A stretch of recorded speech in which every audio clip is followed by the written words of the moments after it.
ഒരു ദിവസം വീട്ടിൽ എനിക്ക് ആദ്യം ഉണ്ടായ ഒരനുഭവം, വീട്ടിലൊരു പശു പ്രസവിച്ചു. അപ്പോൾ ഈ പശുവിനെയും കൊണ്ട് ഞാൻ ഇതിലെ പോയി, ഞാൻ തോട്ടി കൊണ്ടുപോയി ആ പശുവിനെ കുളിപ്പിച്ച് കൊണ്ടുവന്നിട്ട് ഈ അമ്പലത്തിൻ്റെ ആ വേരിയൽ അവിടെ നല്ല തണലാണ്, അവിടെ കൊണ്ടുവന്ന് കെട്ടി നിർത്തി വെച്ച് ഞാൻ വീട്ടിൽ കയറിപ്പോയി.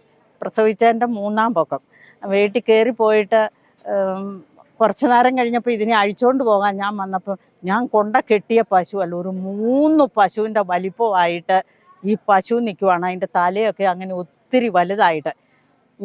എനിക്കാകെ ഒരു വിഷമവും പേടിയായി. ഞാൻ ഇതിനെ അഴിച്ചു കൊണ്ടുപോയി വീട്ടിൽ കെട്ടിക്കഴിഞ്ഞിട്ട് ഞാൻ എൻ്റെ അടുത്ത് താമസിക്കുന്ന അയൽവാസിയായ ഒരു ഉമ്മയെ വിളിച്ചു കൊണ്ടുവന്നു. ഇത് കണ്ടോ ഉമ്മ, എൻ്റെ പശു നിൽക്കുന്നത്, ഇതെന്ത് സംഭവിച്ചെന്ന് അറിയില്ലല്ലോ എന്ന് പറഞ്ഞു. അന്നേരം ഉമ്മ ചോദിച്ചു, നീ എന്നാ ചെയ്ത എന്ന് ചോദിച്ചു. ഞാൻ പറഞ്ഞു, ഞാനിങ്ങനെ തോട്ടി കൊണ്ടുപോയി കുളിപ്പിച്ചു, ഇന്നടുത്ത് കെട്ടിയെന്ന് പറഞ്ഞു. അപ്പോൾ അവരൊക്കെ നേരത്തെ മുതൽ ഇവിടെ താമസിക്കുന്ന ആളുകളാണ്.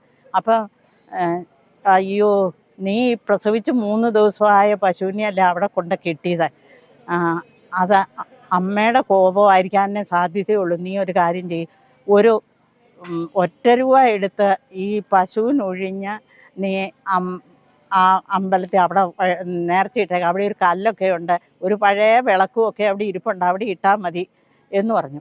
ഞാൻ പറഞ്ഞത് കേട്ട് ഞാൻ ഓടിപ്പോയി കുളിച്ചേച്ച് വന്ന് ഈ പറഞ്ഞ വഴിപാട് നടത്താൻ വേണ്ടി ഞാൻ അവിടെ ചെന്ന് ഇത് നടത്തി.